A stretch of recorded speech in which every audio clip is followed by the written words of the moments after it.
Hello everybody and welcome to Cinema Savvy. It is myself, George, bringing you a brand new review, and this time it is Season 5 of Drive to Survive, the series which is returning tomorrow, of course being released on Netflix, just in time for the Bahrain testing as the 2023 F1 season does kick off.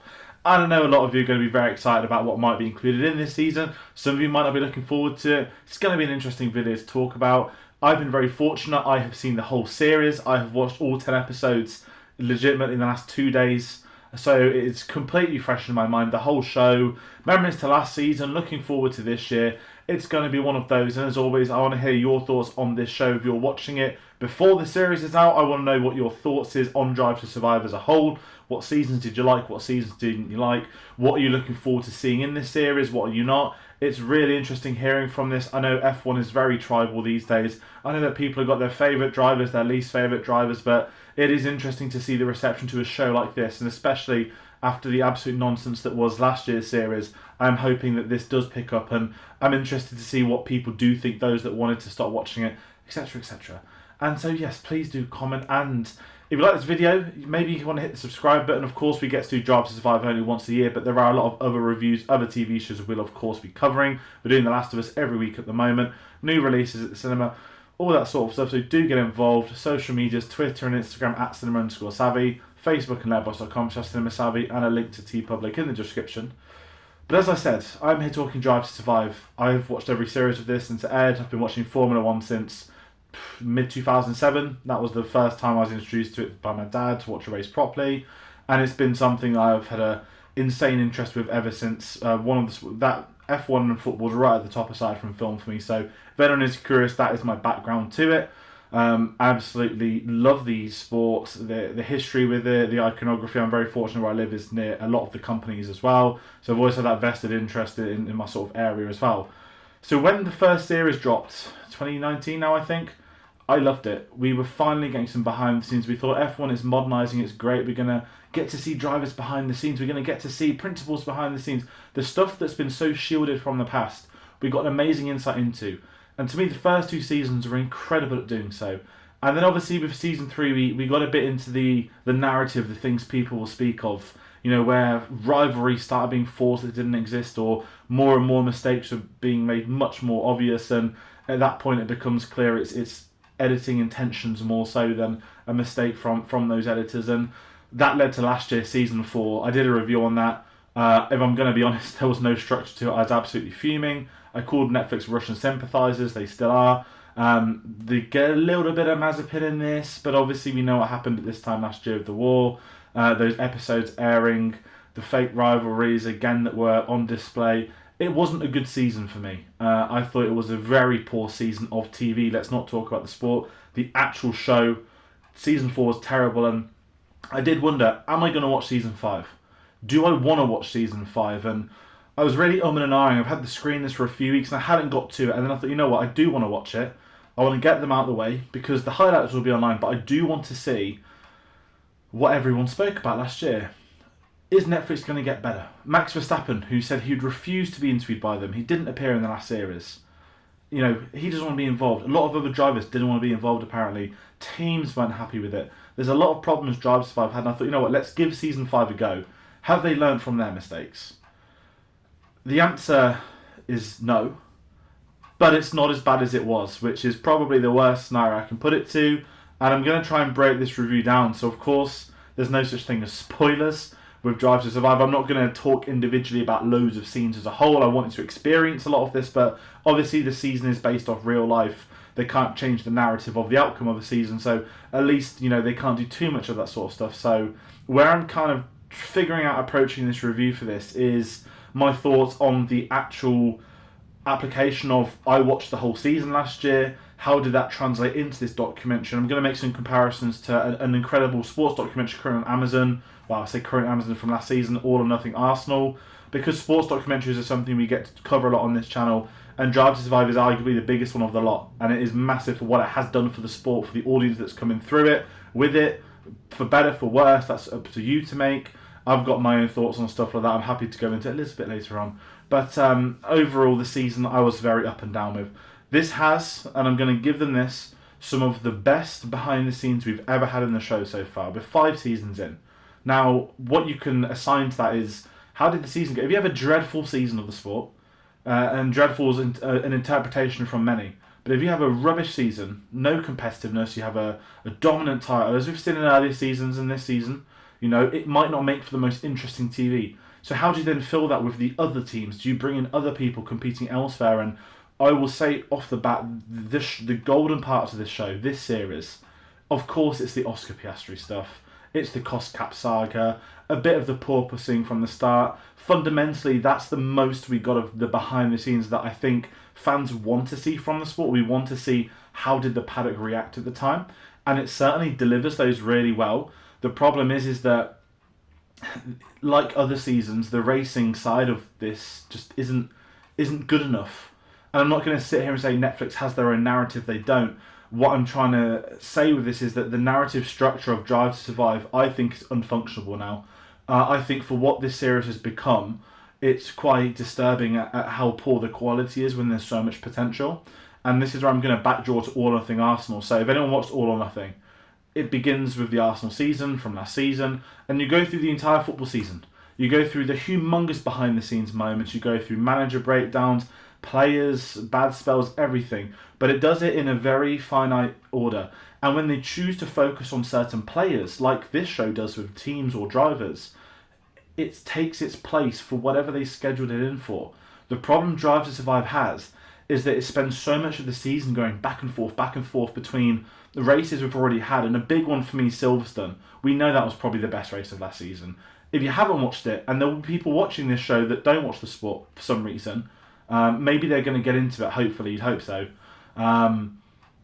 Silverstone is shown about 3 times, back-to-back episodes.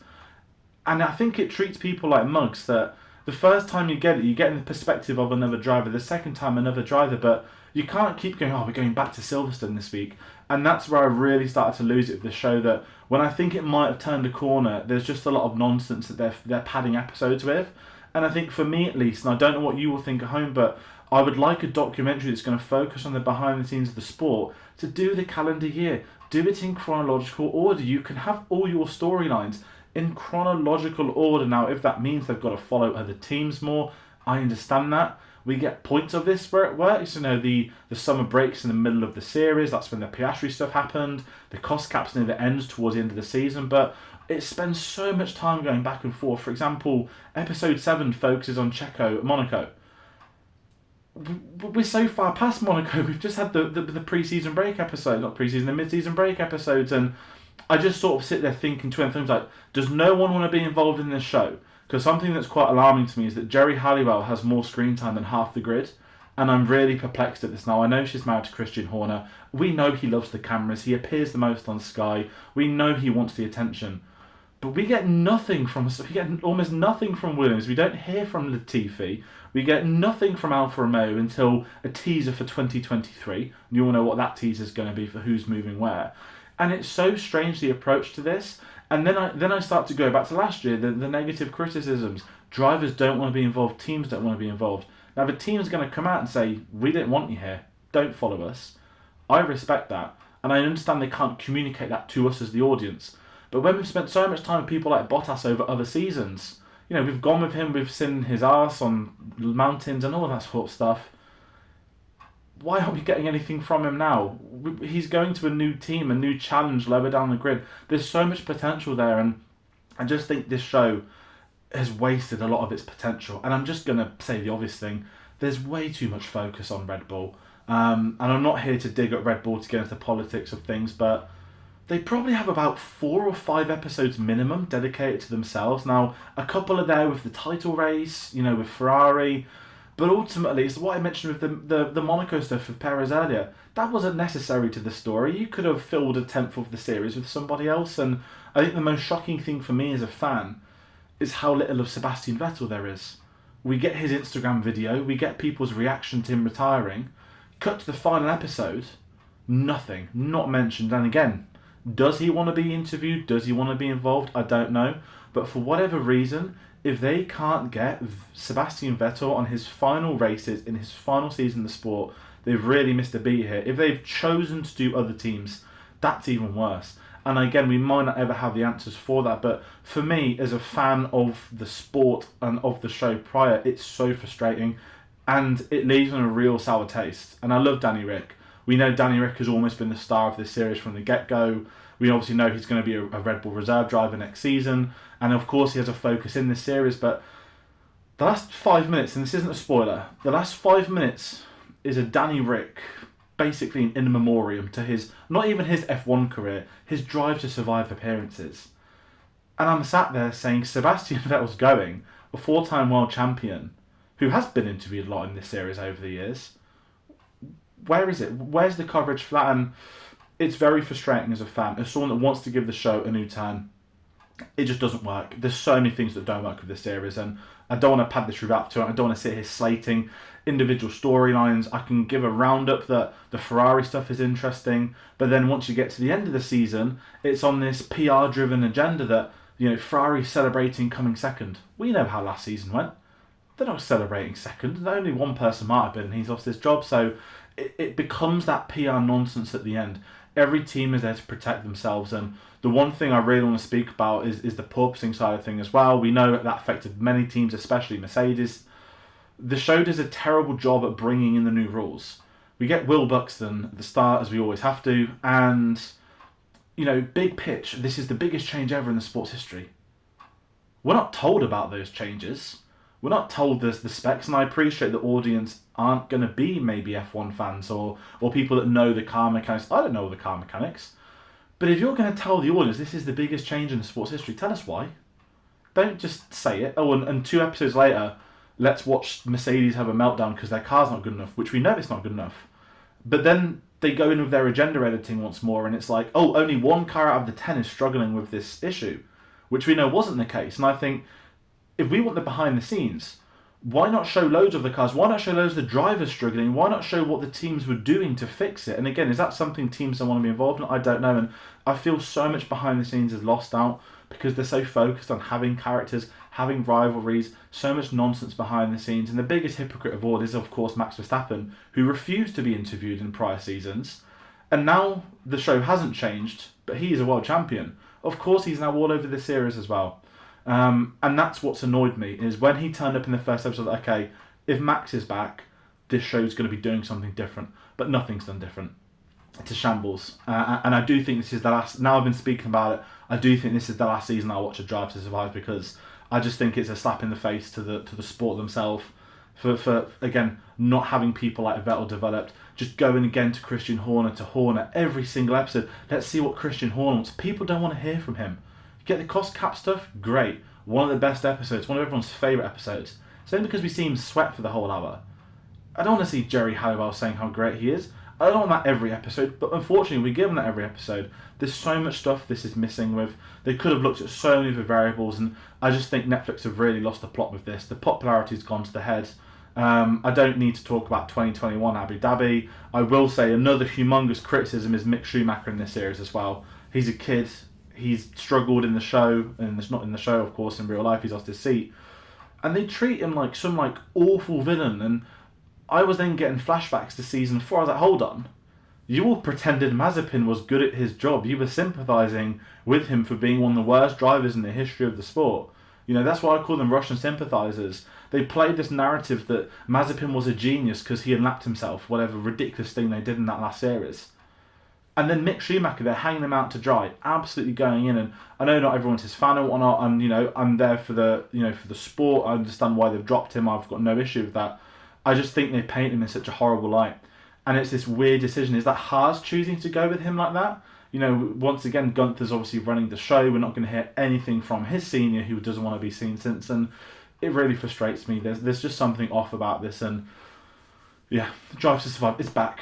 People will no doubt look forward to it. People will be hating on this, but it's just one of those where I think if you're coming into the sport because you've watched the Netflix show, please educate yourself on the sport. I don't want to be someone that slags off new fans. It is amazing what a show can do to bring in a new audience to the sport, to bring in new faces, because some of these kids that watch this show, that want to watch the sport, might in turn one day be drivers. It's an amazing story.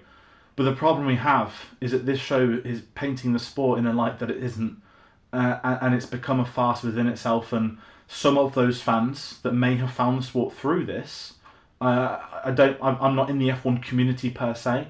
I'm just quite happy to say that one of the reasons that it's got so toxic online is because of crap like Drive to Survive. That people think this is what F1 is. It never has been. Those early seasons were amazing, and I just think that they've lost the plot with this. This show's become too big for its own boots. It needs to be put down. And I'm very curious to know what other people think, what the F1 community thinks. There's some amazing channels, of course, that will probably have much better coverage than I can do. I'm approaching this from a film and TV perspective type thing, so I'm trying not to get into it too much, but the F1 channels, I could recommend a few. I'm sure Rocket Power Mohawk will have something to say. P1 of Matt and Tommy, they'll be the two I'm checking out for stuff like this moving forward. It won't be anything else, so yeah. It's one of those. Drive to Survive is back. Netflix is back. They do what they do best. If you're 5 seasons in and you like it, you're going to like this one. If you're on the edge, don't bother. Call it a day. Pop a question and I'll reply to what you want to know about this series because, as I said, it's a farce. It always is. And the more I think about it, the worse it's getting. So I'm going to round up with that pleasant byline. Now, there might be some other things that pop up in this series. Who knows? There might be some more F1 stuff over the next year. We know we're going to get some developments with the Brad Pitt film. Of course, Joseph Kosinski, Lewis Hamilton involved. That I'm very much looking forward to. Whenever details start emerging, we'll be following that. But if we're lucky, it probably won't even be till 2025, if I'm being honest, at the late 2024, early 2025. Don't see it releasing until at least any of those points. So until then, this has been my review for Drive to Survive Season 5. I hope you've enjoyed it. I hope you haven't. If you're fuming, if you're furious, you're upset, I've criticised your favourite series, I really don't care at this point in time. Go find the good F1 channels that know what they're on about. They're the best to seek for. Take care. See you on the next one.